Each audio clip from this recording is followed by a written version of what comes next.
A list of mania. Think less but see it grow. Hello everybody, it's the Lawn Gnome and welcome to a very special episode of 10 for 12 for May 2017. There will be a link to the playlist at the end of the video so you can take a look at all the topics that I have tackled in this show segment on my channel. So, if you are new, of course, welcome. It's a pleasure to have you. 10 for 12 is one of my favorite things to do every single month. I do a top 10 list of a topic of my choosing, and of course I go from 10 to 1.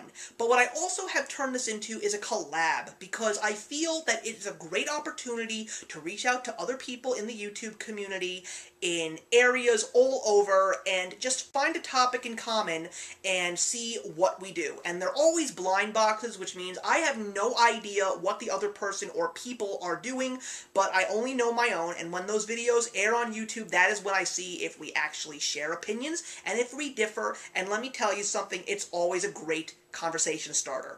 This time around, we are going to be tackling books, specifically franchise authors. What does that mean? It means it is an author that has done a very popular series of books. And even if you haven't read their popular ongoing series with certain characters, it doesn't mean that you still can't consider that person a franchise author. And believe me, I fall into that category of not reading a franchise of a certain author, but I have read that author's different work. So why is this 10 for 12 so special? Well, like my Beatles shirt, it's time to have members of the YouTube community, specifically the BookTube community, come together.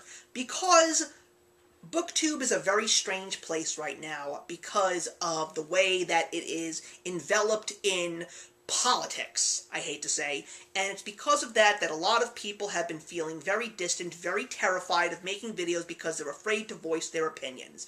And I am one who respects anybody's opinion and am willing to agree or disagree. Today I have 11 other booktubers working with me. We are doing a true 10 for 12, because there's 12 different people giving top 10 lists. I can't name everybody off the bat, but you will have a link to every single one of their channels and videos in the box below.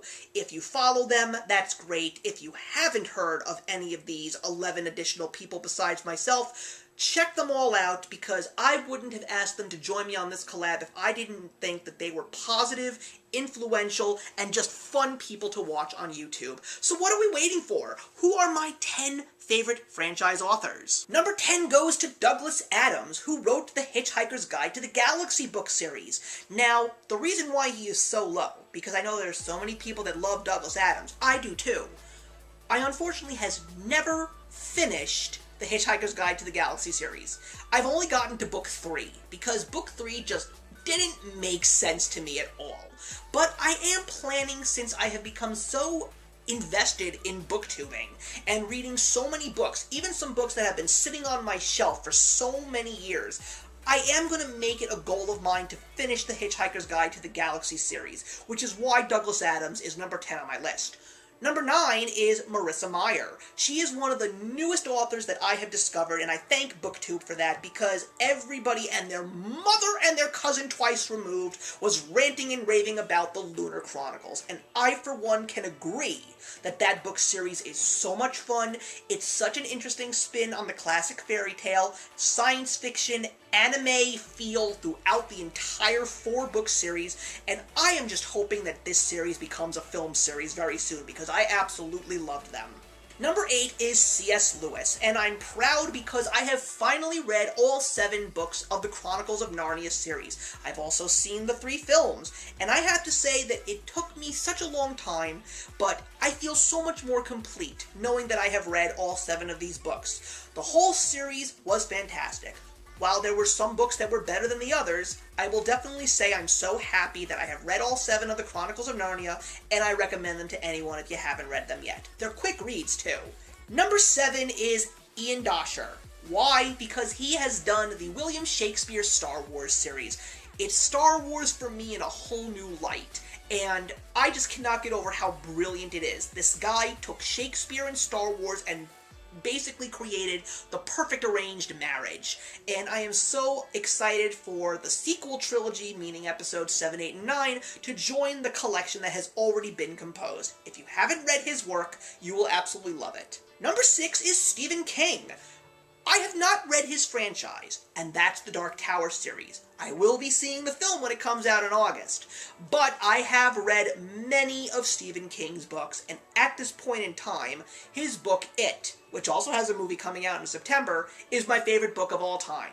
So I have to include a guy like Stephen King because there is no one better out there that knows how to make great character development and excellent atmosphere. Even though he does write a lot of horror, there are some books like The Green Mile that are definitely worth reading. And especially if you know and love The Shawshank Redemption or Stand By Me, yeah, he wrote those too. Just a little fun fact there. Number 5 is Timothy Zahn. Who is Timothy Zahn, you ask? He's a Hugo Award-winning science fiction writer and has done so much great work. But, once again I gotta talk about Star Wars. And if you saw my May update, you knew that Star Wars was going to be abundant on my channel this month. He wrote at one point in time until it was no longer considered canon. According to George Lucas, it was the official Star Wars episodes 7, 8, and 9. It was Heir to the Empire, Dark Forces Rising, and The Last Command. It introduced Mara Jade. It introduced Han and Leia's twins. But what it also did was it gave us the first depiction of what we now know in the prequel trilogies as Coruscant.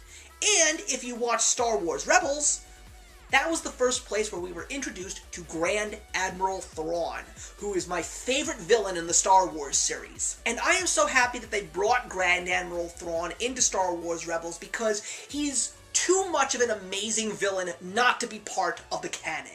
You've got to check out these books. They are absolutely fantastic. Number 4 is J.R.R. Tolkien. Why is he so low? Well, you'll understand when I continue on with my countdown. But The Hobbit is one of my favorite books of all time. The Lord of the Rings, great books. The films directed by Peter Jackson, all 6 of them are such amazing feats.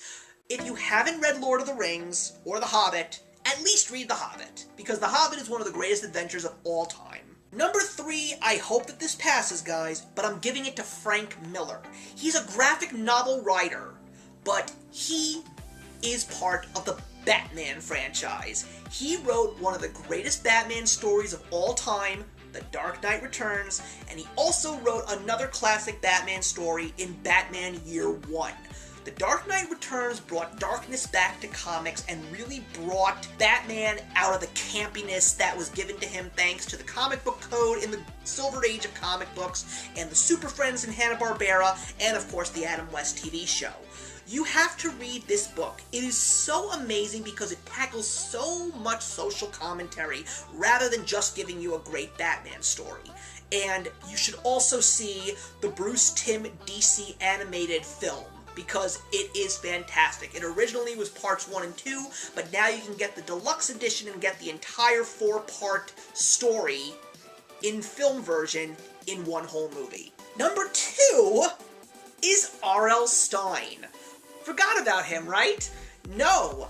Goosebumps was one of the best series that I ever read as a child. Bringing horror to kids is a very hard thing to do. He gave us great characters, he gave us great stories in the world of horror. He also gave us sequels to some of his greatest stories, like Monster Blood. And it was just so much fun to read. And don't even get me started on the TV show and the movie starring Jack Black, because it really is fun. If you are afraid to see the Goosebumps movie, let me ask you a question. Are you a fan of a little movie called Hocus Pocus? If you are, see Goosebumps. You'll love it. And my number 1 author who has written franchises, of course it's J.K. Rowling, because Harry Potter is something that is near and dear to my heart, because as someone who did not enjoy reading that much when he was a kid, picking up the first Harry Potter book, before the movies came out I might add, was just something that I never would have expected, and I love reading so much now, and I actually will thank her because of the fact that she is the person that got me back into reading. Granted, as a person these days in the world of politics, I'm not her biggest fan, but I will not deny that she has changed the way that people read books forever. And the films are great too. That's my list of 10 greatest franchise authors. I appreciate all my friends in the BookTube community for joining me on this little collab today. If you are a BookTuber and you think you might want to tackle this for yourself, why not make a video? There's no reason why you can't, and I'd love to watch it, and I'm sure my 11 fellow collaborators would like to as well. I'm also hoping that this gives us a little bit of positivity and togetherness, and I'm looking forward to another 10 for 12 in June. But for now, I will see you in the next one. Hey, thank you so much for stopping by my channel today. If you're new here and want to see more of what my channel has to offer, please click on the link to my last video, or hit that subscribe button to be kept up to date with all of my uploads. Content of all sorts is posted here quite often, so trust me, you do not want to fall behind. I will see you in the comments, and actions speak louder than words.